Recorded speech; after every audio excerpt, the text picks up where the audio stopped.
Hi everyone, so today we're going to talk about weight loss hacks. And these are hacks that took me a while to pick up on. You know, I studied clinical nutrition and holistic health for several years. I'm certified in it. And during that time, I learned about all kinds of diets. And in some, instances, I even felt myself getting confused by all the diets because they don't always agree with each other.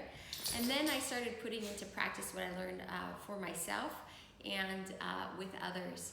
And so there was certain things that I realized really helped, just basic ideas that anyone can practice no matter what diet they're doing, that really kind of helped on my weight loss journey. I myself lost about 25 pounds over a year using some of these same hacks that I'm going to talk to you about today. Before we begin, don't forget to click the subscribe button below and the notification bell to know every time there's a new video about nutrition, relationships, and just life coaching in general. Okay, so the first hack, and let me just take a sip out of my beautiful little peacock cup, is make things beautiful.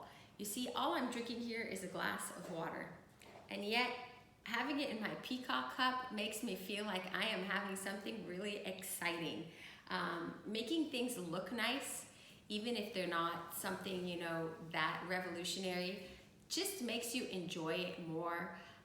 If you make a dessert, but you make it look pretty, or if you just put things nicely out on your plate, it just enhances the way you feel about the eating experience. It makes you feel like you're getting something good to eat. So making your food, your drink aesthetic will enhance your experience, and it allows you to make things that are, maybe lower in calories, lower in fat, lower in sugar, whatever diet you're doing, feel just more indulgent just because they look nice. Okay, on that same note, drink water. If you can make water your main beverage, you are going to be one step ahead of the game. That doesn't mean you can't ever treat yourself to something sweeter, whether it's a coffee or a tea, soda. If you are okay with drinking, artificial sweeteners and a diet soda, if you're not okay, but you're doing something with reduced sugars or a watered down juice, whatever works in your diet parameters, but really trying to have the majority of your drinks be water. Now, something that's really great for that is to try flavored sparkling waters. Now, I know that there is some debate about whether it's always natural flavorings. Sometimes it says natural flavorings, and some people feel that natural flavorings are similar to artificial flavorings. But again, you are getting a flavorful water-based beverage with no sugar that's definitely going to be better than any sugar-infused drinks. There's also a way to flavor your own water, and that is, I learned the easy way, is if you just take some of your favorite herbal teas, let's say a cranberry tea, an apple tea, a lemon tea that doesn't have any sugars added to it or any sweeteners added to it. Sometimes they do put stevia and sugar, so just look at the ingredients. And just steep it in a pitcher of water or even your glass of water if it's just for you. Honestly, after about 2 or 3 minutes, it already creates a nice flavorful water without any of the bad stuff, and kind of enhances the water experience. So that is another wonderful hack. Okay, this one is really interesting. I realized that if I stopped using tablespoons and started using teaspoons for things like oil, sweeteners, sugar, salt, all of the more, the heavier things in my cooking, that I was still able to get the flavors I wanted, but with a lot less calories. So if you are used to frying your eggs up in oil, if you use a teaspoon of oil instead of a tablespoon, you will be cutting down on a lot of calories and fat. If you feel that the flavor is just too impacted, then start by using a half tablespoon. Let's say the creamer that you use in your coffee, instead of using, 2 tablespoons, using 2 teaspoons, or 2 half tablespoons, which would be 1 tablespoon. If you are using sugar in your tea, instead of using, if you're used to using a tablespoon of sugar, going down to a teaspoon. So that one little hack can make a big difference in the amount of calories you're eating and not necessarily affect you nutritionally, because a lot of these things are not nutrition. It's not really your main source of nutrition. Your whole foods should be. Okay, next thing kind of along the same principle is serving sizes. Whenever you are eating something, start familiarizing yourself with what basic serving sizes are. Let's say you're eating some nuts. Read on the nuts package, what's the basic serving size? You'll usually see that it's about a 1/4 cup, and perhaps you got used to eating the whole carton. Or perhaps you thought that it's normal to eat the whole carton. Well, reading these serving sizes will make you realize what is the more basic amount to eat. Now, on the flip side, if you see that the serving size is bigger than what you're used to eating, I'm not encouraging you to upscale, but I am definitely encouraging you to just get more familiar about what the mean average of a serving is of something. Because oftentimes we might think that a serving is more than it really is. Also, look at what the calories are. Look at the fat, the sugars, the calorie content is, because sometimes you might be surprised. Next tip, read ingredients. Read ingredients as opposed to reading what's on the front of the packages. Packages are created to sell, and oftentimes marketers will write buzzwords like sugar-free, whole grain, all kinds of things like this to entice you to purchase the product, but they might be covering some things up or hiding some things. For instance, you could buy a sugar-free electrolyte drink thinking this is healthy, you're getting electrolytes, it's sugar-free, and if you turn around and read the ingredients, one of the first ingredients is maltodextrin, which is actually sugar. Even a packet of Splenda, whether or not you believe in artificial sweeteners, but if you're buying something like a Splenda, it's usually because you want something sugar-free, will have dextrose in it, which is sugar. So really read ingredients. Do not rely on companies to give you all the information in the front side of the packaging, and don't fall for believing.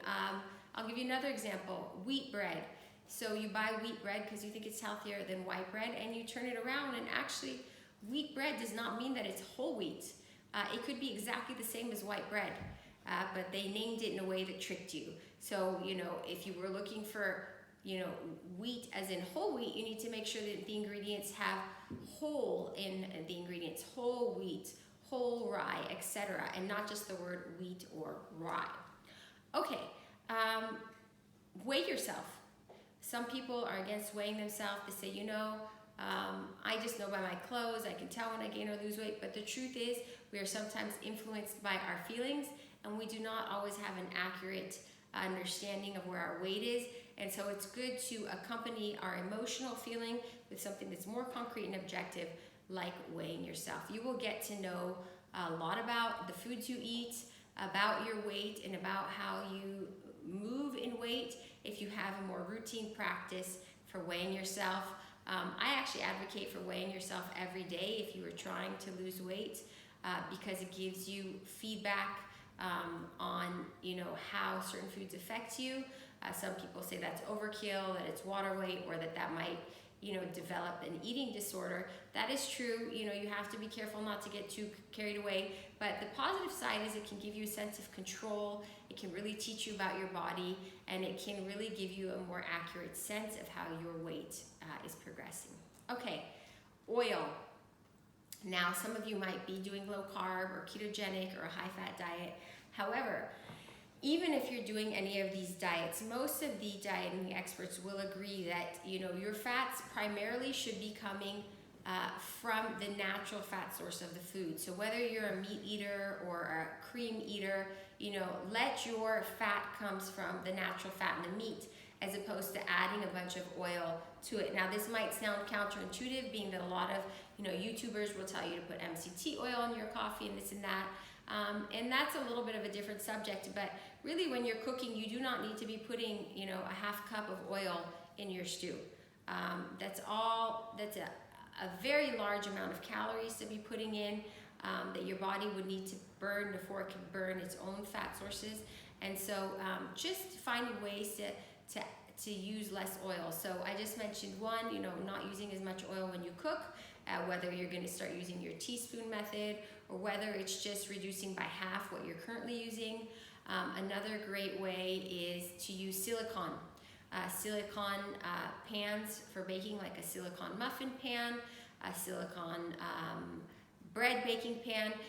It allows you to not need to use any oil at all or any butter inside, but at the same time you can save on needing to oil the pan or butter the pan because it's non-stick. It will come out naturally. So these are really great. And of course, non-stick pans, try and use eco-friendly ones, ones that don't have dangerous chemicals, but this also gives you a way to minimize needing to add superfluous oils to your cooking. Measuring, really start measuring, when you're cooking. A lot of people just like to throw things in, but using those measuring spoons and using the measuring cups, starting to get a sense of how much you eat in different things in conjunction with those serving sizes. Using a tracking app. Tracking apps are wonderful for really getting you to have a better sense of how much you're eating. They allow you to look at all your macronutrients, to look at your calories, to look at how many vitamin minerals you're getting in. But even more than that, start noticing a trend. If there are days when you don't lose any weight, look at what you were eating. How many calories did you hit? How much fat did you eat? How much sugar did you eat? How much protein did you eat? And then on a day that you are losing weight, look at your numbers too and start noticing patterns of what does and does not work for your body. You will begin to notice trends about your unique body and what it reacts to that are really golden nuggets for your own weight loss journey.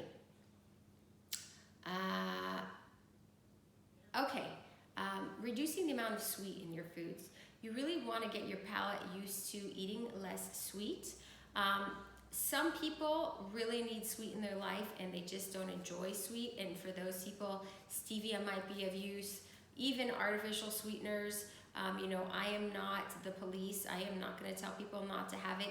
If eating, sweeteners allows you to be able to eat more whole foods or eat more vegetables thanks to those sweeteners, or reduce your sugar consumption, then personally I would advocate for it, because the known harm of sugar is much worse than the known harm scientifically of artificial or more natural sweeteners.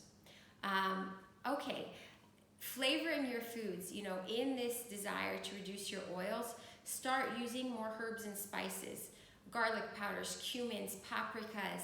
All of these, give you a lot of bang for your buck, create flavorful food with minimum calories, minimum carbs, minimum fat, whatever diet you're doing, whether it's, whole food vegan diet with no oil, or an extremely low carb diet where, you also still want to, be careful with your carb count, and not overdo the oils.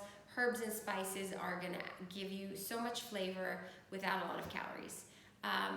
And another idea is the crock pot. The crock pot is wonderful because you can throw things in there without having to work too hard and leave them on for several hours and get a really nice final product. And you don't have to put a lot of oil and a lot of broths. Just spice it well, put some nice vegetables, some meats, whatever it is that you like to eat, and let it cook for a long time. And the process of cooking for a long time creates a beautiful flavor profile just because of the long cooking times. And finally, my last hack for today is low-calorie desserts. If you have a sweet tooth and you love desserts, really find ways to get desserts in that are not as calorie intense. If you're a chocolate lover, you might hear that dark chocolate is wonderful, and it is because it has less calories and less sugar, but at the same token, it is high in fat. And so if you find that you're having a weight loss stall and you need to bring your fat down, then why not try making, an iced chocolate milk with almond milk and some, a small amount of cocoa powder, like a teaspoon, and, your stevia, or, like a Torani type syrup, that sugar-free flavored syrup, and you have a beautiful dessert that enables you to stay on your lifestyle, whether that's a lifestyle where you're just trying to eat more vegetables or where you're eating more proteins, but it will enable you to keep it going because you'll be satisfied. So I hope these hacks have helped you.